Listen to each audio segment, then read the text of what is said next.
Thank you for indulging me there. That was definitely indulgent. That was. That's so inside. I can't believe it. Well, do you think the forbidden door will ever be opened up, that some of your talent could be shared with AEW, Impact Wrestling, or vice versa? I have made those offers, and the business was not done. I think we did do some stuff with Impact, and it was positive. I think they're very much on their own lane, and I they were doing stuff with AEW as well, and they seem at the moment very focused on just worrying about what they're doing. Yeah. And I can't begrudge them for that. I do think there were and are. Although now I'm not in the mindset. So I'm kind of in a similar mindset now, which is like the NWA should just worry about the NWA. But I do think, and I've said this many times, I do think that the public would benefit from all the major independent, and I include AEW in its own way, because you could argue it's an independent company, because it's basically an indie mindset blown up writ large. If all those companies banded together, they could create an event that would rival or even surpass WrestleMania. Mm-hmm. But you get into factions, egos, and that's the end of the discussion. When I've said it through the years, and I've said it probably for over 3 years, I think it's probably taken on the other side of that conversation as being self-serving, like, well, yeah, we would be doing you a favor. Mm. No, I'm saying it as somebody who's been in media for over 30 years and can read the landscape. Yeah. Why wouldn't you want an event where you could rival the biggest wrestling event in the world? And it's laying right there on the table, and it's been laying there for over 3 years. Yeah. So I'm not casting aspersions or cutting a promo on anybody, but I think it's bad business.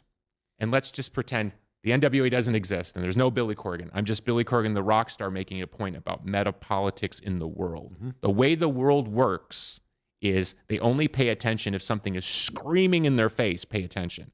And as I said at the beginning of this podcast, most of the world doesn't care about wrestling. Yeah.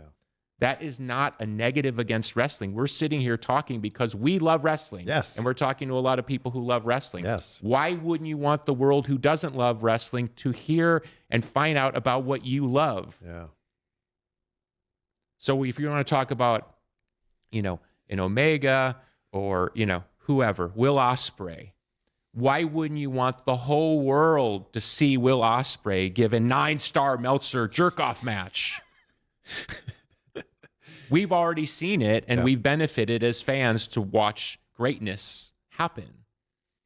So all I'm trying to say is as a critic from the outside, because I can walk both sides of it, is wrestling is passing up a tremendous opportunity. And by the way, now that WWE is being sold to Endeavor, you now have a $21 billion company with UFC over here and WWE over here. So that puts even more pressure on everybody else that's not in that ecosystem. Yeah. And whether you want to start with Tony and work your way down, or New Japan and work your way down, it doesn't matter. Whether it's Scott D'Amore or Billy Corgan or Tony Khan, we're all faced with this Goliath. Yeah. We will see marketing like you've never seen. We will see, you can't even imagine what they're going to do. They're licking their chops. They are about to run the fight game for the next 30 years. Yeah. So again, somebody who's not worried about the ego of it goes, well, why wouldn't you put all these things together and create something that the Goliath can't mess with? Yeah. So if that sounds self-serving, go ahead. I'm just pointing out, it's like the king has no clothes. It's like, does anybody see what's possible? Would you be interested in an event where the top wrestlers not signed to WWE once a year would be in the same building? Of course. And I think that the answer from every wrestling fan is yes, hell yeah. Okay. Would it make sense if it was a 2-day event? Sure. Okay. Sign me up. Don't you think it's possible that you could take the top talent from every company and put that together in a way that would be, every media would have to cover it. It would be unmistakable. It would sell out a stadium, no problem. For 2 nights, no problem. It would be a destination event, whether it was in Vegas or Green Bay, Wisconsin. If anyone could do it, I think Billy Corgan could bring us together. I don't have that. No, you could talk to Tony. You could talk to Scott. Tony don't want to talk to me about it. Again, and I'm going back to let's call it the more respectful side of the conversation. Tony's worried about Tony. Scott's worried about Scott. Billy's worried about Billy. You know, I'm cool. Everybody could do what they want to do. I'm not the little kid in the corner begging. I don't need anybody's help. NWA is completely self-funded. I don't have any partners. I don't need anybody's permission. So everything we've talked about is basically the NWA being its own ecosystem in its own world. So if that's all we ever are, that's fine. I think it's a disservice on a business level and to the fans to not put something together that the Goliath over here. And trust me, if you thought WWE was powerful before, you have no idea what's coming now. Yeah. None. Because now you're opening up, you know, and now that we're past some of the political issues with the Saudis and stuff like that, and I'm not saying it's not dicey. It has its own issues. But what I'm saying is the world is opening up into a global economy.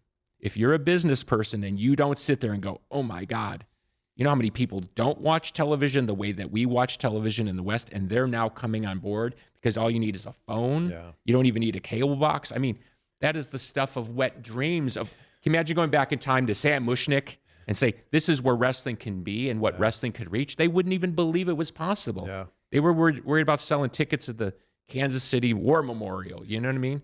We're in a totally different ballgame because of digital reach, which is why these companies are putting together this big piece. So why we're over here worried about all this minutia and clickbait stuff over here, there's big, big business going on over here. And I'm at least somebody who's lived in the other world who can tell you that's what they're doing. If you want to put your fingers in your ears and pretend and say, I like this better, and well, there may come a point where your liking of it may not be the difference maker. I feel like people are going to be playing back that clip in like 5 years. Like, Billy told us that this is what Endeavor was going to be. There's people playing clips of me from music from 20 years ago where I called it out. But nobody wants to hear it because it's a fantasy-led business, you know? So have your fantasy. I don't mind in this setting, you know, and there are a few other settings where I feel comfortable to talk about it strictly as a business concern. Yeah.